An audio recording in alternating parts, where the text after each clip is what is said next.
Merry Christmas, Covenant Kids! We are so glad that you joined us today. Today, we are going to begin our Christmas series called Waiting for the King. But first, let's stand up and worship together.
Everything that I need for this day.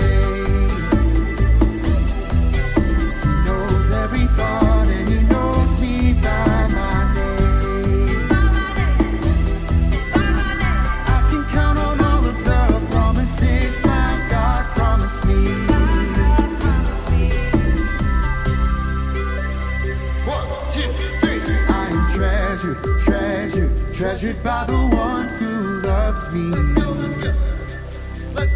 I am treasured, treasured, treasured by the one who loves me. I am treasured, treasured, treasured by the one who loves me.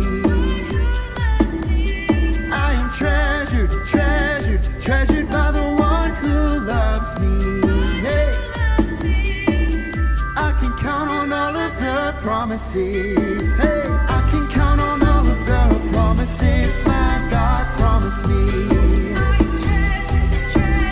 He will never let go and he will never forsake me. He knows everything that I need for this day. He knows every thought and he knows me by my name. I can count on all of the promises my God promised me.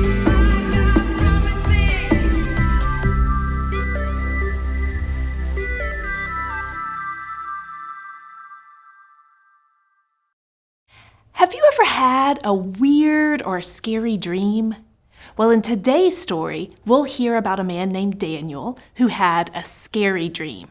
But an angel explained the dream's meaning to Daniel, and it was actually full of hope. Let's watch.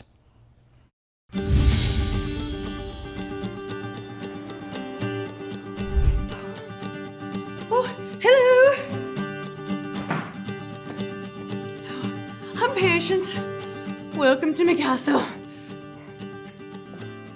Oh, well, the castle isn't really mine, but I pretty much run things around here. Right now, I'm scampering about, preparing for a banquet. Afraid this place needs a lot of work. We've been waiting on the king. He's been away tending to important businessy business, treaties and such, I imagine. When he returns, we'll have a tremendous celebration, and just in time for Christmas too. Speaking of Christmas and waiting and kings, did you know that King Jesus is the reason we celebrate Christmas? And before he was even born, people were already waiting for his arrival. It's true. There was a great king named David. Oh, not groundskeeper David. You know that man never bathes. It's dreadful. No, this David was the ruler of Israel. God promised him that one of his future relatives would rule forever, and God was talking about Jesus. Even though God said it, there were times it didn't seem like it would ever happen. The kingdom of Israel was split in two, each part captured by big empires, and many of the Israelite people were forced to leave their homes. Oh, it's just dreadful. One of those Israelites was a man named Daniel. He had to go live in a place called Babylon. God was faithful to Daniel and gave him the ability to understand dreams, if you can believe it. One night, he had a very strange dream. Some of it was even scary. But an angel explained that the dream was actually full of hope. Here's what happened. First, Daniel saw the winds of heaven stirring up the great sea. In those days, people were afraid of the sea, especially with the waves sloshing all over the place. Can't say as I blame them. For Israelites far away from home, this might have been what life was like in Babylon. Sloshy. Next, 4 beastly creatures came out of the sea. The first 3 looked like different hungry and fierce animals mixed together. But the 4th was the fiercest of them all. It was quite destructive. Oh yes, it had 10 horns, then another horn, then lost 3 horns. But the new horn had eyes like a person. Oh, and a mouth that was really a bit like, well, groundskeeper David. Always going on about himself, but more braggy. It thought itself to be a very important big shot. I'd be confused by this dream if it were me who was having it, and I suppose Daniel was too. But thankfully, the angel was able to help him understand. The 4 beasts stood for 4 powerful kings who would rule on earth. But no matter how powerful they would be, the only kingdom that would last forever would be God's kingdom. Oh, and remember that braggy horn with the eyes? It stood for an especially terrible king who would speak out against God and treat God's people badly. But we know who wins in the end, don't we? just when Daniel's dream was at its strangest, there was suddenly order and control. God was on his throne, ready to judge with perfect power. The first 3 beasts surrendered, and the 4th beast was destroyed. God won, his kingdom was coming. Then Daniel saw something rather fantastic, really. Said he saw one who looked like a son of man. He was made king, and rightly so. This was the everlasting king who God had promised David. Daniel watched as people from every nation worshipped him. Did I say who that king was? It weren't smelly old groundkeeper David, I'll tell you that. It was Jesus himself, born in Bethlehem. We celebrate his birth every year. A little holiday, maybe you've heard of it. Christmas. We know that he would grow up and call himself the Son of Man. But Daniel didn't know any of this. He only knew that God would send an everlasting king. You didn't realize that a dream about fierce beasts could be a part of the Christmas story, did ya? Well, it's because the real heart of the story is waiting with hope. Oh, I've got to get back to work. There's so much to do before the king arrives. Oh, good day to you all. Long ago, God promised that he would send a king to rule forever. But there were times in God's big story when that seemed impossible. The kingdom of Israel, where God's people lived, was split into 2 kingdoms. The people of the kingdom called Judah were taken away from their home and forced to live in a place called Babylon. How would God keep his promise to send a king that would rule his people forever when they were in 2 different kingdoms? Daniel was one of God's people who lived in Babylon. Daniel had a really special gift. God helped him understand what dreams meant. One night, Daniel had a dream so important that he wrote it down. Some parts were scary, but an angel told Daniel what the dream meant. The dream helped Daniel know that God still had a plan for his people. In Daniel's dream from God, Daniel saw a picture with winds from heaven blowing the waves of the sea. The waves were sloshing back and forth. In those days, people were scared of the sea. It was kind of like how God's people felt when they were living in Babylon. One day, God's people could feel scared, and the next day, they could feel calm.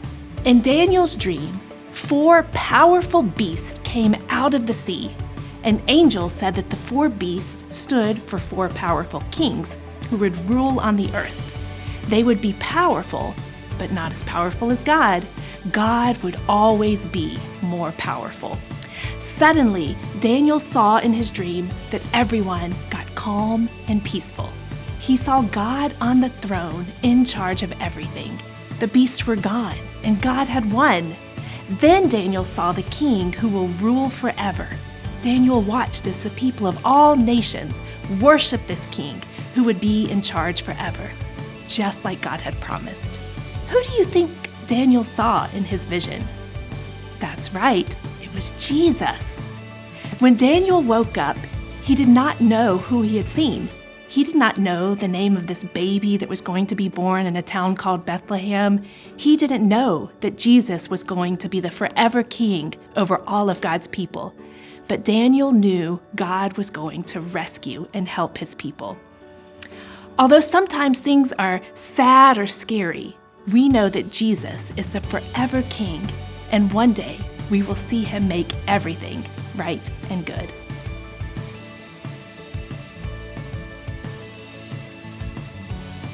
Hey kids, it's me, Chipper. Today, right now, this is our word of wonder. It comes from Isaiah 9:6. It says, "A child will be born to us. A son will be given to us. He will rule over us. He will be called Wonderful Advisor, Mighty God. He will also be called just Father, but he is mighty, who lives forever and who brings peace." Isn't that great? Okay, now it's your turn. Repeat after me. Isaiah 9:6. A child will be born to us. A son will be given to us. He will rule over us. and he will be called Wonderful Advisor and Mighty God. He will also be called Father who lives forever and Prince who brings peace. Great job, kiddos. You did it. Toodles. All right, Covenant kids. God knows you, God loves you, and God leads you. Now go change your world.